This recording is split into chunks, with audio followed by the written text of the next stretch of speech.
الحمد لله رب العالمين،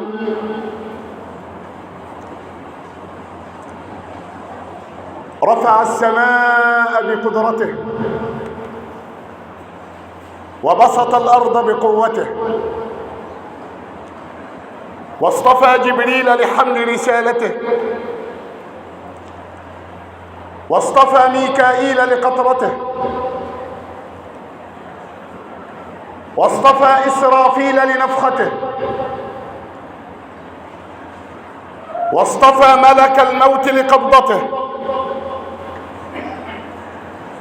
نبئوني عن العرش وحملته،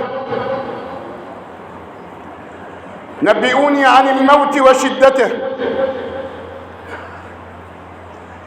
نبئوني عن القبر ووحشته، نبئوني عن الصراط وذلته، نبئوني عن الميزان وخفته، نبئوني عن آدم وكلمات توبته، نبئوني عن نوح وسفينته، نبئوني عن شعيب وفصاحته، نبئوني عن زكريا وبشارته، نبئوني عن يحيى وسيادته، نبئوني عن يوسف وإخوته، نبئوني عن لقمان وحكمته، نبئوني عن قارون لما خرج على قومه في زينته، نبئوني عن فرعون وجثمانه وجثته، نبئوني عن أبي بكر ورقته، نبئوني عن عمر وشهامته، نبئوني عن عثمان وحيائه وعفته، نبئوني عن علي وكرامته، نبئوني عن محمد صلى الله عليه وسلم في رحمته، نبئوني عن محمد صلى الله عليه وسلم في أهله وعشيرته، نبئوني عن محمد صلى الله عليه وسلم في مولده وبعثته، نبئوني عن محمد صلى الله عليه وسلم في حوضه، فالكل يوم القيامة في شفاعته. وأشهد أن لا إله إلا الله وحده لا شريك له، شهد الله أنه لا إله إلا هو والملائكة وأولو العلم قائما بالقسط، لا إله إلا هو العزيز الحكيم، إن الدين عند الله الإسلام. وأشهد أن سيدنا وحبيبنا وعظيمنا ومصطفانا محمد بن عبد الله خير من بلغ الرسالة، وخير من أدى الأمانة، وخير من نصح الأمة، وخير من كشف الله به الغمة. اللهم صل وسلم وبارك عليك سيدي يا رسول الله، وعلى آل بيتك الطيبين الطاهرين. أما بعد، إخوة الإسلام والإيمان، حديثنا اليوم عن الاتحاد قوة.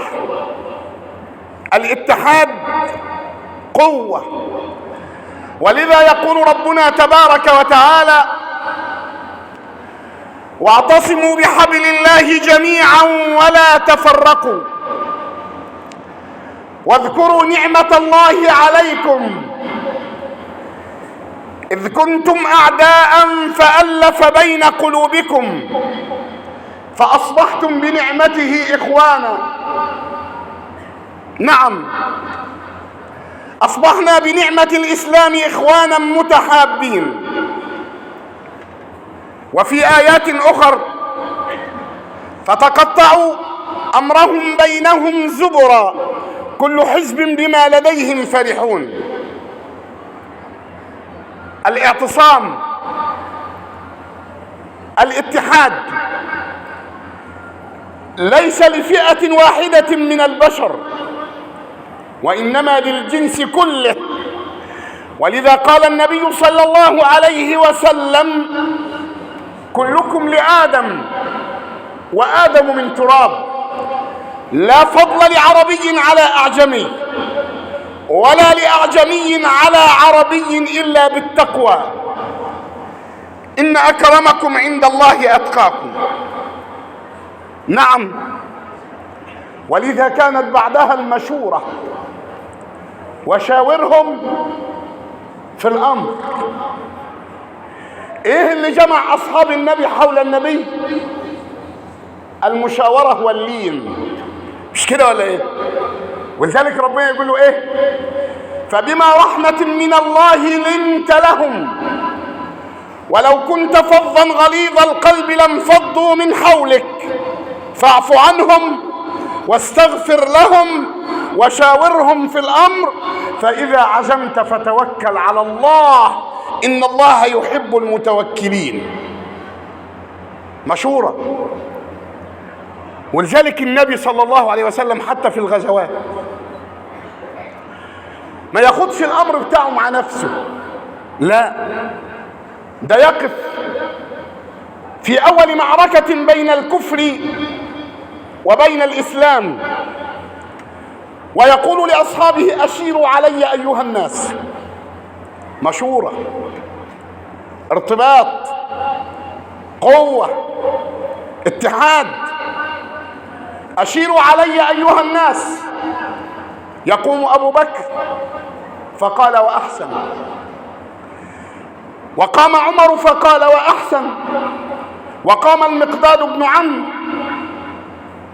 وقال: امضي يا رسول الله لما أراك الله، فوالله لا نقول لك كما قالت بنو إسرائيل لموسى: اذهب أنت وربك فقاتلا إنا هنا قاعدون، لا، بل نقول لك: اذهب أنت وربك فقاتلا إنا معكما مقاتلون، فوالله لو استعرضت بنا هذا البحر فخضته لخضناه معك ما تخلف منا رجل واحد. والنبي يكرر: أشيروا علي أيها الناس. عايز كل الجهات تقف، الأنصار يقفوا والمهاجرين يقفوا، بس لسه لم يقف أحد من الأنصار، ففهمها سعد بن معاذ وقال: وكأنك تريدنا يا رسول الله، كأنك تريد الأنصار. قال: نعم، لأن العدد الكثير والعدة الكثيرة من الأنصار. نعم، أريدكم يا سعد. فقال: يا رسول الله، آمنا بك وصدقناك وأخذت علينا العهود والمواثيق، فامضي يا رسول الله لما أراك الله، فوالله لو سرت بنا إلى برك الغماد لجالدنا معك من دونه حتى تبلغه، وإن لصبر في الحرب صدق عند اللقاء، وسيريك الله ما تقر به عينك، فسر يا رسول الله على بركة الله.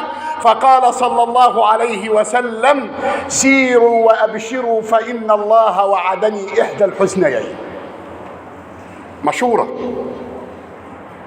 مشورة. خلي بالك، احنا مش مخلوقين للطعام وللشراب والأكل والشرب، لا، الأمر اللي احنا مخلوقين ليه عبادة الله، عبادة الله وحده. وما خلقت الجن والإنس إلا ليعبدون ما أريد منهم من رزق وما أريد أن يطعمون إن الله هو الرزاق ذو القوة المتين. نعم، نبينا صلى الله عليه وسلم يعلمنا صلى الله عليه وسلم: المسلم للمسلم كالبنيان يشد بعضه بعضا.